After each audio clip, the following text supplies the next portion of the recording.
There's been a lot we've been doing this morning, isn't there? I mean, I think that's really good. I think a sign of a healthy church is it's more than just this Sunday morning message. There's things happening, there's life to it. And that's this morning. So I am, as far as my message, how long will it take? I have no idea. I am horrible at judging that. It could be 10, 15 minutes, it could be 40 minutes. But there's a clock there, and I will watch it, and I'll make sure it doesn't go too long. There's been a lot that's been talked about already, and I don't want you to forget those things. So I have, for those here who are visitors, I know there's some here. I don't normally speak. I have a few times periodically. I know going way back,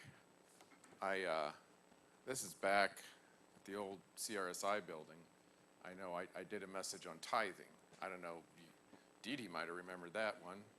I've done that before. It's maybe my area that I talk about a little bit. Then I did another message just a few years ago. I did a few others, obviously, in there, but I backed it up a little and just talked about money in general, our finances, stewarding our finances, being wise with that. What would God have us do? I'm going to back it up a little more.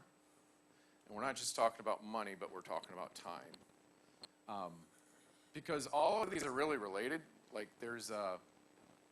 we steward our money, our finances, we steward our time. Both the things we invest in. We invest our money into things, we invest our time into things as well. And we could be faithful or unfaithful in it. And we tend to separate the two a lot. Let me make sure. I have not used this before. There we go. It works. We tend to separate it more than what we need to. There's things you could say, show me your finances, show me your credit card statement or bank statement, and I can tell you what you value. I can tell you what's important to you. I can see what's there.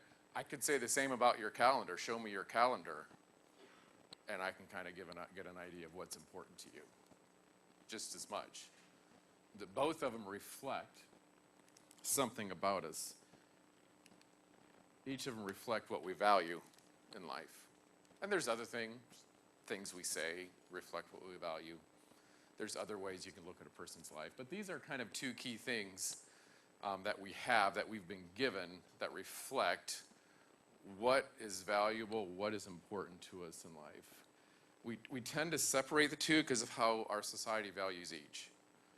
Our westernized culture thinks very highly of money and finances. We tend to more than others. I think I've shared this before, but there's a group that I used to be in fundraising for a mission agency, and they'd have meetings and stuff, and they were talking one time about why is it we don't want to talk about our personal finances. We don't share with people how much money we have or make or anything like that. And there was a guy stood up. He was a missionary, I believe it was from Moldova. He says, "Well, I can tell you something about that, because in Moldova, it's fine to talk about your finances openly. It's fine to say, so how much money do you make a year?" That's a perfectly normal question. You had some debt. Did you get that paid off? Did you get that raise you're asking for? How much you get at your job? Or what do you do? Those are normal questions. But what isn't normal in that society is, like, we just had our holidays. If you come back after the holidays and say, "So, how was your time with your family?" You would not ask that in that society. You don't go there. It'd be like talking about finance, like asking how much you make at your job here. It's just because, well, what if your relationships aren't good? What if you don't get together with some of your family? I mean, that can happen here too. But we it's not quite the same. It's not like you can't talk about it. It's not like you can't ask them about family relationships. You can do that, but you never do that there. Because whatever we hold intimate, we don't want to talk about personally. It's just too hard to do. Because it's what we hold intimate and hold high value in. It's just too personal. So that shows something about our finances here, how we feel. We hold it intimately. But in actuality, different culture, it could be a whole different thing. Time and money are a reflection. They're really not as different as this. So like one of the things we did here like this morning, like when Troy was having us do the offering, he said, if you're going to, because we used to do something years ago I don't agree with today, but what Troy said was, if you want to give, we want to give, take some time to pray over that. I mean, that's a really interesting way to do it, because you're not only giving some of your finances, but you're giving some of your time to, and that's what we invest. When we pray, when we spend time, that's an investment of our time. We're actually praying over it. We're not just giving our money, but we're giving a bit of time and asking the Lord to bless it. That's a great way. I think Troy started that. I don't know where it came from here, but I think that's an ideal way to do it in many ways. It's like we're not just giving our finances, but we're giving a little bit of time to the Lord there as we have the basket. And it's okay, like we do when we say, if you're a visitor, don't feel obligated to give. I absolutely agree with that. Definitely give to your own church first before you, like if you attend another church, they get your giving. If you want to join in here and give, you can, but make sure they get your initial giving. Don't look just, and then I can get on a rabbit trail on that, because sometimes people don't want to give to their local church. They just want to give to a missionary, and that's where they get all their money. I think there's a little bit of an issue there when you do that, because it's nice, it's kind of romanticized, like my money's going directly to that work in the field, sometimes the persecuted church or somewhere. You can give to those things, we do. We have, Dawn has a sister that's in Indonesia that we support. But you should be giving the bulk of what you give, I believe, to the local church. It's like saying, I want my money to be effective. Somebody else can keep the lights on at our church. Well, someone else can pay our pastor. Well, who do you think should pay your pastor so that you get pastored? Who do you think should pay to have the lights on at your church? We need to entrust the local church that you attend. If you don't entrust them, well, that shows another issue that you have with the church. But getting back to it here, when we give, like when we're sharing the offering here, we used to say many years ago, if you're a visitor, don't give. Just let the basket go on by. This is for members. Okay, well, think of it this way. Think if we'd say, hey, we're gonna stop and say a prayer for our church, that God's gonna grow our church, move it, that it will, people. If you're a visitor, don't pray. No, you can just sit there silently. You can be on your phone. You don't need. This is just for the members. Oh, really? They couldn't join us in a prayer? They can't give their little bit of time during that time? They can. So, you can give to our church. Obviously, we want you to give. But we're being extra careful as a church, because we don't want them to think we're after their money. Like, we don't want to, we're not that kind of church that just asks for their money. That's culture influencing us. That's culture. So it's understandable that we're not asking for their money, but we don't just want to knee-jerk react from what we can kind of be labeled as. And people can choose to give if they want to or not, obviously. All right, so each time and money can be used sacrificially or selfishly. How do we give? How do we have money? How are we sacrificial with our money? Giving, tithing. We played this song. We had the worship song today, First Things First. I don't want to love what the world loves. I don't want to do what the world does. That's the message. That's a lot of this message is we let the Lord speak into what we have. We don't just we make that first a priority. It's giving, tithing, but it's also the rest of your money. Time, as far as time sacrificially, how do we sacrifice our time to the Lord? We come to church. We can volunteer with the food pantry. We can go to the nursing home and pass out Valentine's Day cards. Those are things we can do.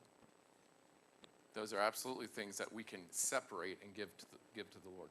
But understand that living sacrificially encompasses a lot more than dedicating some time and money for a certain cause. Like, I'm going to say something, and maybe you'll think I'm heretic by saying this. I actually believe that tithing might be an Old Testament principle that I'm not sure that is directly having to give a tithe 10%, though I'm not sure that that carried over into the New Testament or not. I'm not sure. It's not talked about a lot. Now, let me back up a little bit, because I know you say, what, you're saying we don't have to give anything?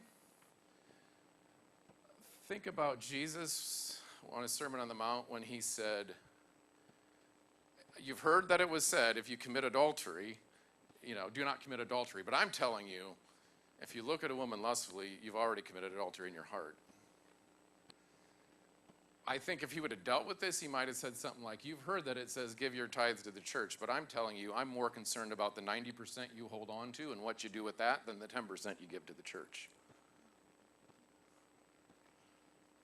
So I'm not saying what percentage you shouldn't give. I think tithing is a basis of what to give. I think you should give. But when I've gotten out of that mindset of tithe and thought, well, maybe that's not, I've thought to myself, well, why should it just be 10%? Why shouldn't I mean, all my money's the Lord's. So I'm not saying it doesn't apply today. I'm not saying that. I think it's a good basis to start at. But I don't want us just, because when we compartmentalize it like that, and we just say, well, we're going to give that 10% to the church, then I got 90% to do anything I want with. It's like saying, okay, I'll go to church on Sunday, I might volunteer at the food pantry, I'll do this, but then all the rest of the time, well, that just belongs to me, and I can live how I want. Is that the Christian life? Is that the Christian life? No. We don't compartmentalize that. The Lord overtakes everything. He is Lord of our entire life. And a portion of it goes to the church, and then the rest of it is for us to steward faithfully and to live properly with. And I think when you have that mindset, giving 10% is probably a starting point. But why shouldn't, when I get out of that mindset, if you get out of that mindset sometime, I notice myself thinking, why do I just give 10%? Why don't I give in other ways as well, too? Because that's how he stewards our money. I got that concept. There was a book back in the 1980s called The Upside Down Kingdom. That shows my age, but for those of you older, you might remember it. And that's where that concept came, that the Lord cares not just about what we give to the church, but what we hold on to. And that's true with time as well. He's not just concerned about you attending church or volunteering time, but what are you doing with the rest of your time as well? That needs to be submitted to him. We can live selfishly. That's just, how do we live selfishly with time and money? It's just prioritizing our things that we want to do, our entertainment, our fun things, making them the first things. Again, if I look at my calendar and my, bank statement, what am I prioritizing? That gives an indication of what we prioritize. And I've noticed something that, well, let's just use this example. I noticed that, let's talk about eating healthy. I remember when COVID hit, I know some people said they gained weight during COVID, they weren't eating healthy. I was the opposite. I was a little concerned because I know a lot of people who struggle with COVID were ones who weren't physically in shape. So I was like, and now I didn't go to work, I worked from home, I had time. So I actually got in good shape. And I noticed something when I ate right, is that when I would eat a dessert, like when I'd have that bit of ice cream, I only needed like one scoop, and that was all I needed. I just needed a little piece of cheesecake. I wouldn't eat the cheesecake at the restaurant, then go home and have another scoop of ice cream. When you eat right, I don't know if you've noticed that, it's like you don't crave those things as much. You enjoy them, but just a little bit's all you need. When it comes to time and money, let's take time. Why is it I like to watch football? So I'll watch my team play on Sunday. The games take forever to these days, don't they? Like 3.5 hours to watch a football game. It's like they extend them out so they can put in as many ads as they can to make as much. But when I watch a game and I enjoy it, why do I want to watch a second game or a third game? Or why do I gotta watch a couple games on Saturdays sometimes? Or why am I craving that? Just like, if you're not eating healthy, you ask yourself, why am I craving that extra dessert? That's a marker that doesn't look too. Why do I crave? Why do I have to binge watch something on TV or Netflix? Maybe it's for some of you, I'm not into as much. But why do I binge watch things on my time? Why am I that with my time? Why can't I just? It might be a marker to see how am I being with my time and money. Am I being selfish, and that's why I crave that? Or am I being sacrificial with it? And again, you guys answer for you, because I don't know all your calendars. I know mine, and I know what it looks like sometimes. So that's, and I share these things, trust me, as not one who has conquered this area. But as one, we always need to, I think, reform in some of those things. So each can be stewarded or squandered. How do you steward your money? Well, you can budget it. That's a tough thing to do. I know years ago we kind of had a budget, and it can get messy. I know. So you categorize it. You save some. You spend some. You give some. A budget is telling your money where to go instead of wondering where it went. When you live paycheck to paycheck, I know you can go through rough times, and that can happen, but when that's become a lifestyle, and maybe you're spending things on things you don't have to spend it on, and you're still living paycheck to paycheck, again, what's causing that to happen? When it's stewarded, you have a budget, it works. I remember Dawn telling me a couple times, do you know we spent over $1,000 eating out this month? You with kids, it can happen for sure, right? She watches it more than I do. But that's sometimes something you got to step back and say, am I really being wise with what I'm doing? And does it reveal something of my heart when it's like that? It's squandered. When your money's squandered, I think of it as unkept. Sporadic spending, impulse buying. Is that something that's easy to do again? That's what that looks like. Time, somewhat the same. Time is like, do you set times out for certain things? Do you monitor it, prioritize it? Is it bounded? It's good to put boundaries on everything we do, including all those good things. There's nothing wrong. Almost anything we're talking about, there's nothing wrong with it in itself. It's what it allows us. Does our calendar control us, or do we control it? Do we put boundaries on it? So all those good things we do, we limit it and say no to some things, even when they're good, because you need your Sabbath time. That was one of the 10 Commandments, right? Remember the Sabbath day and keep it holy. If I'd make a list of 10 Commandments, if God would have just given that to me to make, it would have looked different. Like, lying's not even on it. But the Sabbath is. Why I would put that on a list of 10. You shouldn't lie. Why didn't he put that on? Apparently he thought there were some things more important. And I'm not advocating lying, but I know when I've been asked in the morning when I get to work, how are you doing? I'm doing great. How are you?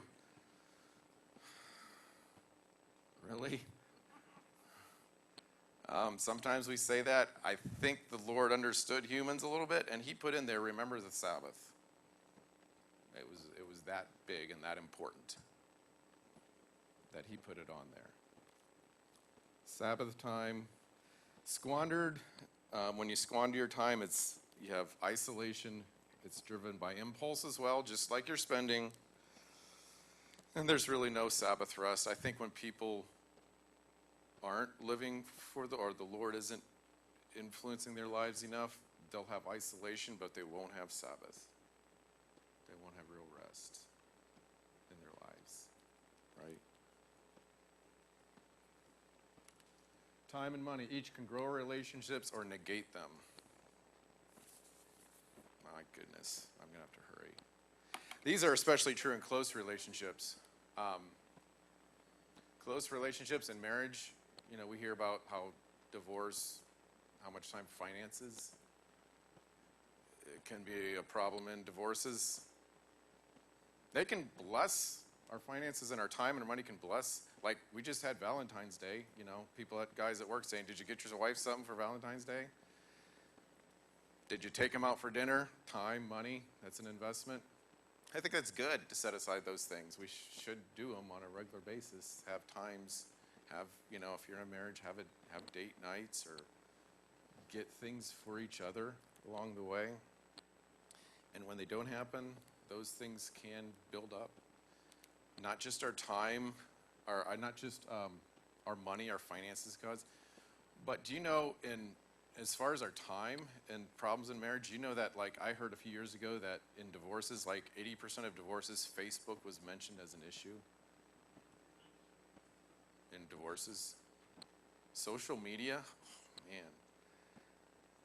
I generally am not on it. I don't have if you look for me on Facebook, you'll have to find Dawn because she's the only one who has the account. And she's not on it much, I must say. She doesn't Facebook a whole lot.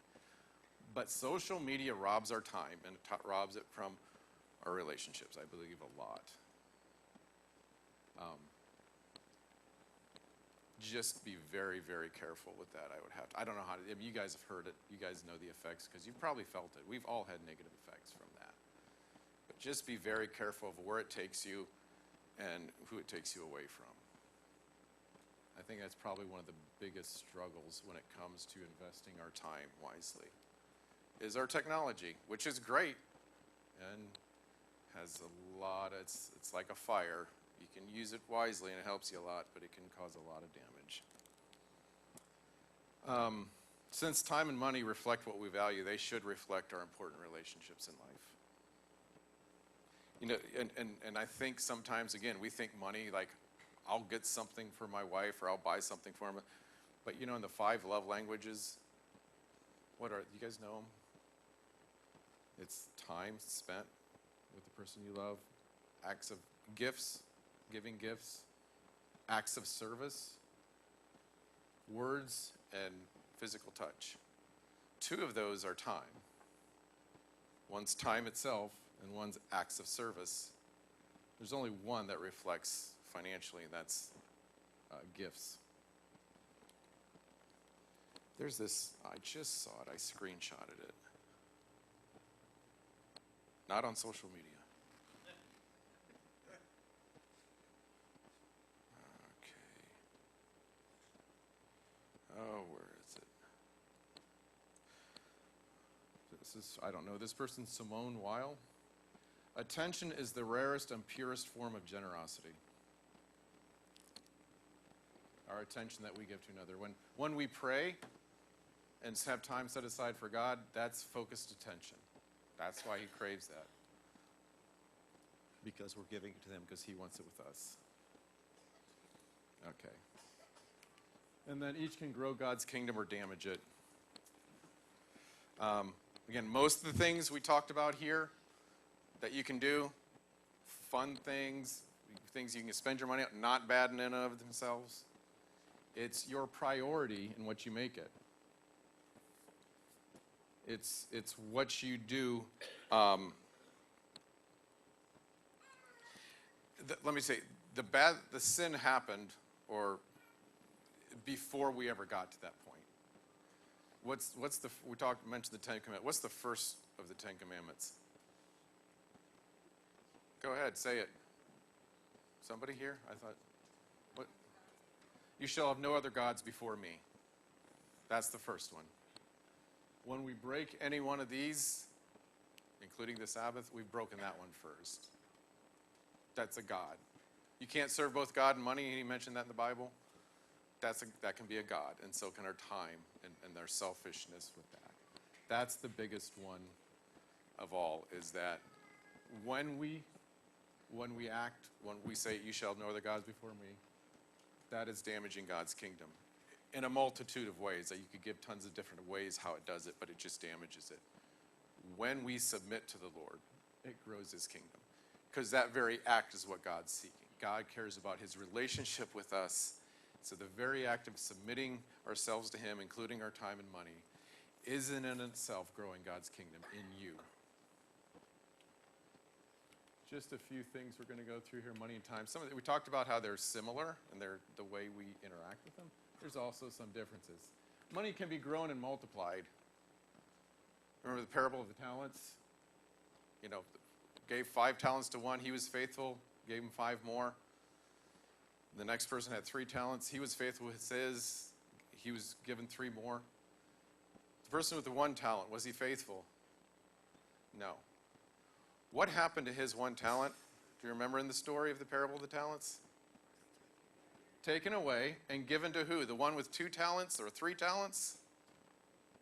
The one with 5 talents. He gave it to the one who had an abundance already. Folks, this happens in our culture, especially when it comes to money.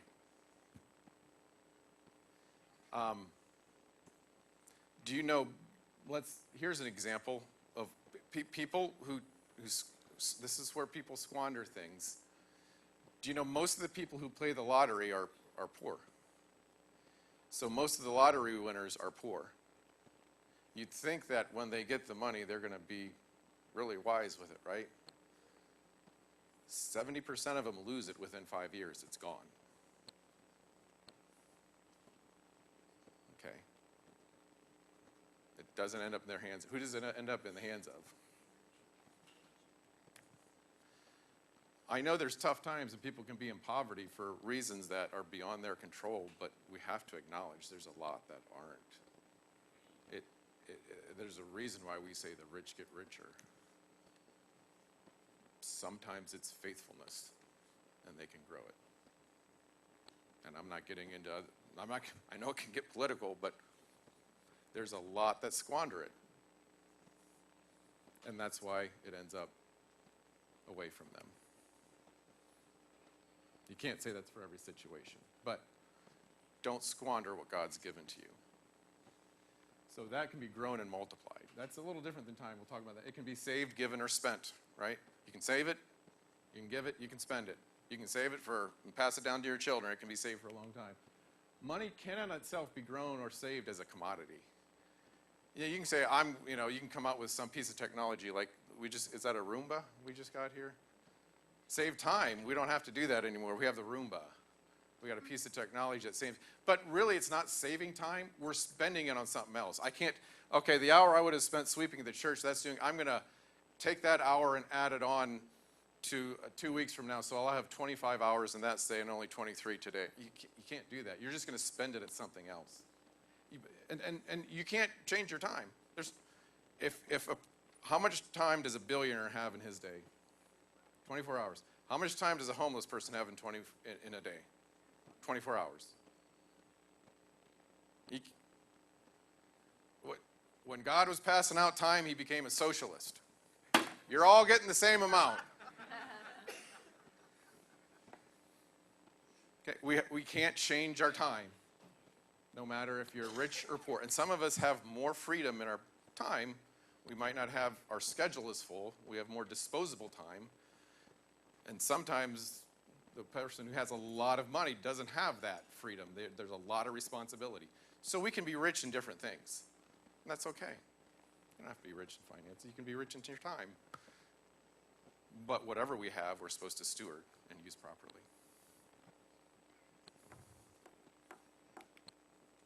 As I said, it can only be spent.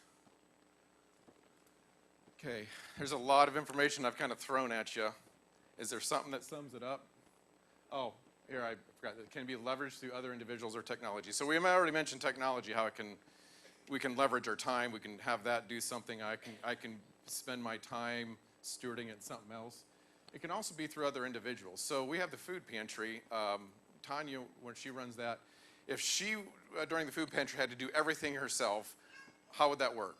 Nobody else was here. Not good. We need more hours. How do you add that? You add more people. You can give more time to something by adding people between events. So when she gets people to volunteer to help, now it can be more effective. We can leverage our time. We can't add more than 24 hours in a day, but we can get people to join into a cause or a purpose. And so just so it gives you an understanding better of how it works. How do I sum this all up? What's the focus? I would say it's when Jesus said this in Matthew. Do not worry then, saying, what are we to eat, what are we to drink, or what are we to wear? For pagans eagerly seek these things. You know, pagans, a lot of times back then, they actually had their needs met. They just wanted more. They just wanted to add to what they had. It was that kind of that selfish thing. For pagans eagerly seek all these things. For your heavenly Father knows that you need all these things. But seek first his kingdom and his righteousness, and all these things will be provided to you. So that's the essence of what we do here. That's how it works. So kind of one last thing.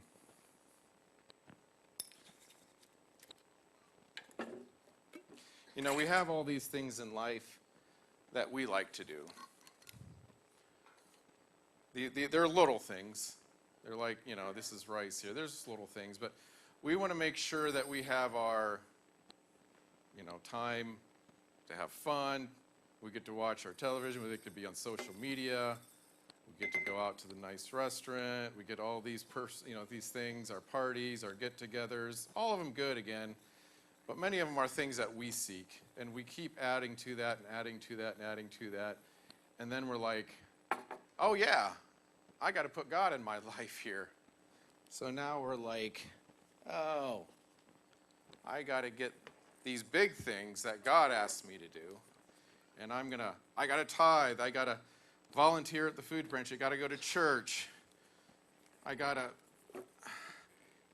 go to the nursing home.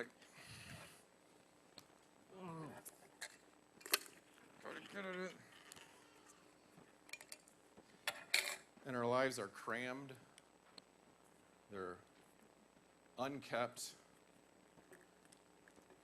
difficult, scattered, and not enjoyable. That's how it goes when we do it that way. What we have to do is, as we've been saying, is step back and say, okay, I'm going to put the big things first. I'm going to go to church. I'm going to tithe. I'm going to volunteer. All those priorities that God would have me do first that matter for his kingdom, that's what I'm going to prioritize first. And when we seek first his kingdom, it's amazing that, you know, God gives us the desires of our heart. And those things that we enjoy, that we want to do, we actually enjoy them more when we first put God in the picture, because we trust that he is.